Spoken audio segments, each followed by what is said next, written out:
Hi everyone! This week's beauty lessons are titled Being Led by the Spirit, and hard things are hard, but that doesn't mean I want to avoid them.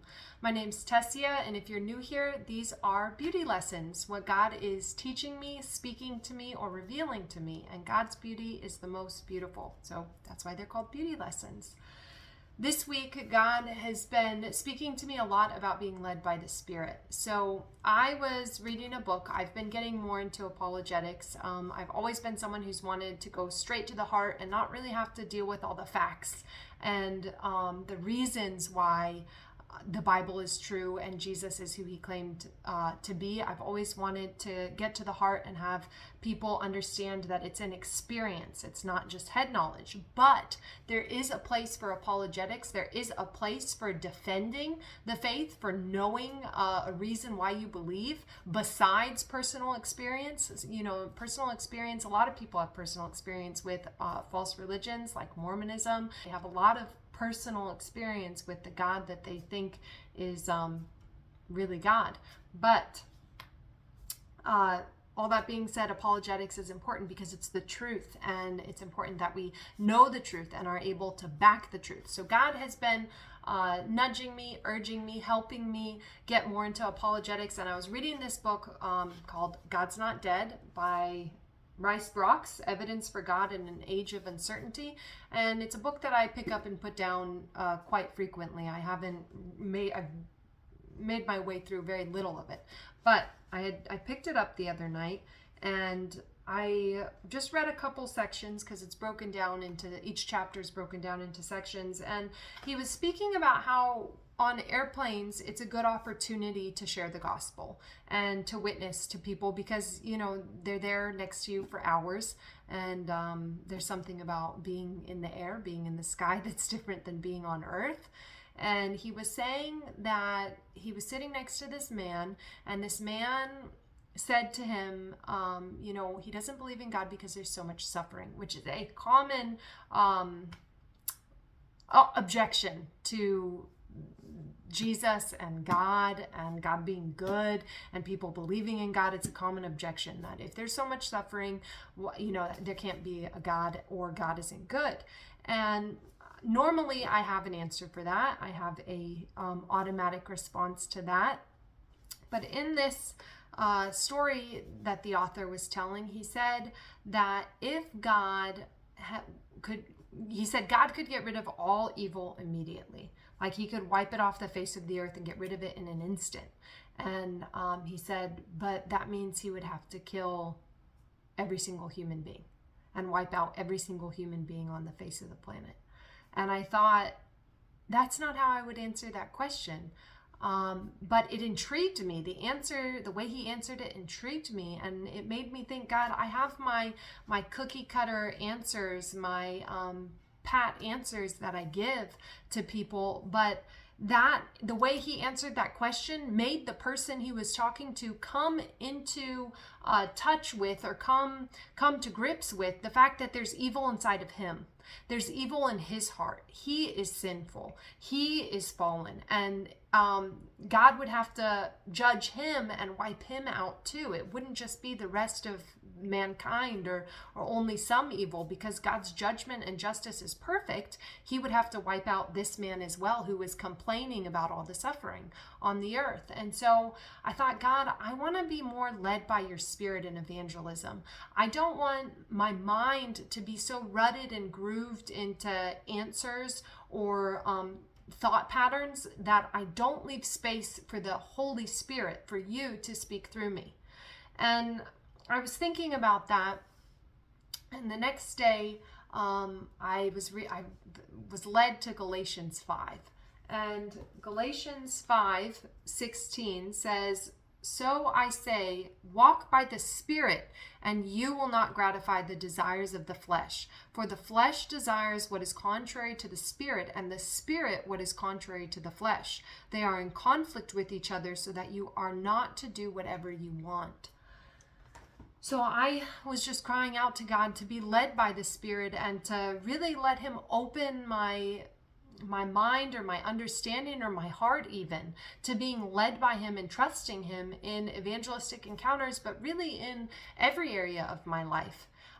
Recently, I was just praying, about indecision. Sometimes I struggle with indecision and I get overwhelmed by choices and exhausted by them. I get exhausted by having to make a lot of decisions. And I was asking God, why is that? Why does decision making drain me? And I felt like God said, it's because I'm afraid of making the wrong decision, one, but I'm not trusting him. I'm not operating in faith. I'm not believing that God will steer me and guide me in the moment. I labor over these decisions, and then afterwards, I'm exhausted when really I could have just said, God, tell me what the answer is. Tell me what your will is. And instead, I weigh all the pros and the cons, and I try to make it in my own flesh, make the decision in my own flesh, because I'm afraid of making a wrong decision. So that just ties in with being led by the Spirit and trusting God in every area, not just in evangelism. But the next point or thing that I wanted to share ties in with Galatians 5. So waking up early has always been something that is a struggle for me. And I go through phases where I will be on it and waking up early and productive. And then something will happen in life that will reset my schedule to a later schedule where it'll either be an outreach or a trip or something where we end up using a lot of energy, staying up late and getting up later. And then it's like my clock is reset to a later time, and it's really hard to push the clock back and to get up early. And so I was praying about this because I feel like I've been praying about this for years. I love the mornings. I love getting up early. I love having quiet time with God. But I feel so chained by sleep sometimes. I feel so chained by sleep. It's like I cannot get up. My body will not function. I feel like my mind won't function. Like I'll just feel so bad if I get up. And so I was praying about this and praying about it. And I feel like God spoke something to me. Well, David and I were recently away. My husband and I were recently away on a trip seeking the Lord. And where we were, there was a lot of hiking. And so we were hiking frequently while we were away. And there was this one hill. There's this place where we were, all the trails kind of interconnected. So you could pick a trail and end up, looping back to the main part of the trail. So it was like a really interconnected map, which is nice because you can go and explore new places and end up, on the main trail 10 minutes later or 15 minutes later. So it's a nice thing to do, but there's this one part where there was a hill, and this hill had a false summit. So you would go up half the hill and think you're reaching the top, and then it'd kind of curve around and you'd have a more hill to climb.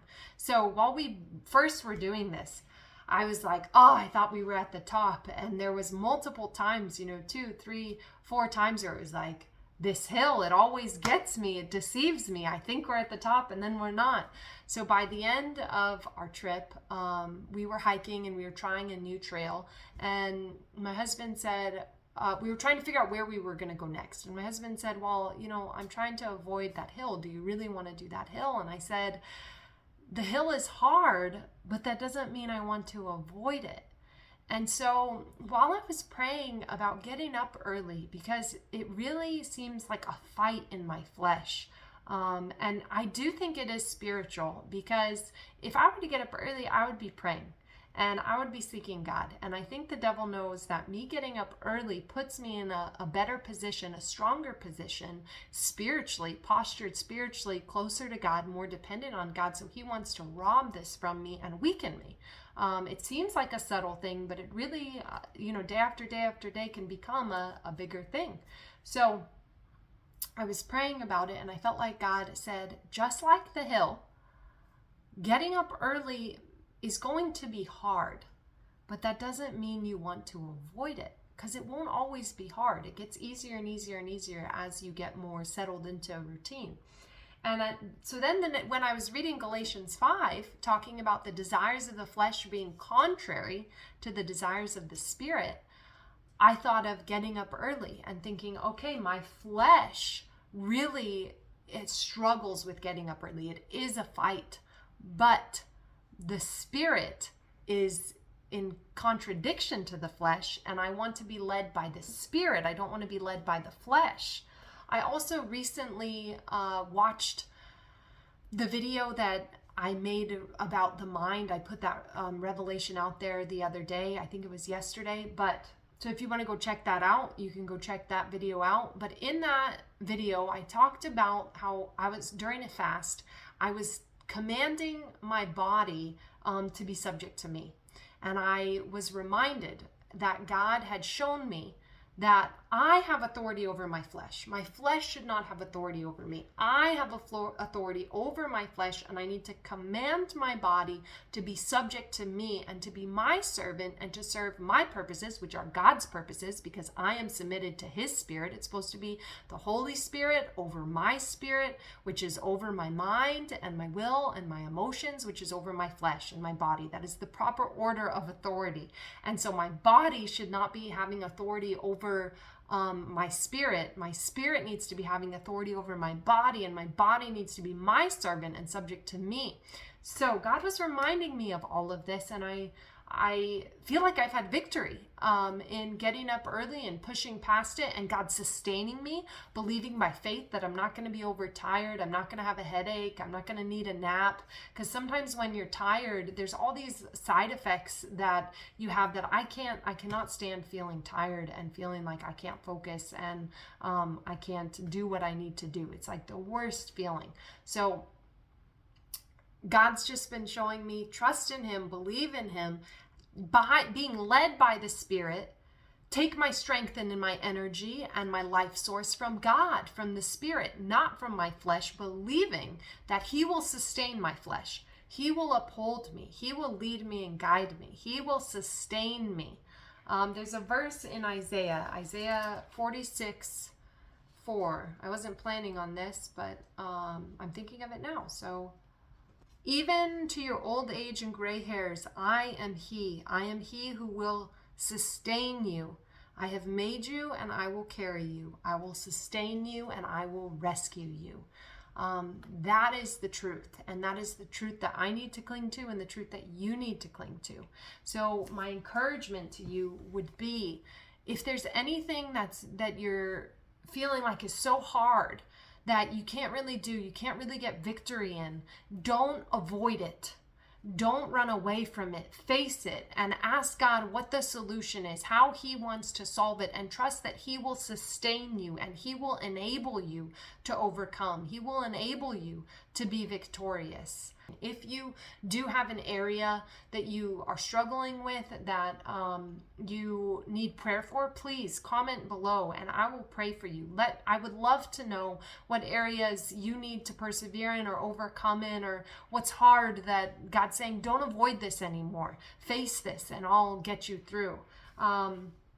And I'd also like to hear about anyone who's interested in learning more about apologetics, or who's struggled with apologetics, or who think it's boring. At first, I used to think it was boring, but now God's giving me a hunger and a love for it. So comment below if you have struggled with apologetics. I also want to just share that I make earrings. They are evangelistic earrings. Behind every piece of beauty, there is a cross or a reason behind the beauty. Jesus is the only reason my life has any beauty.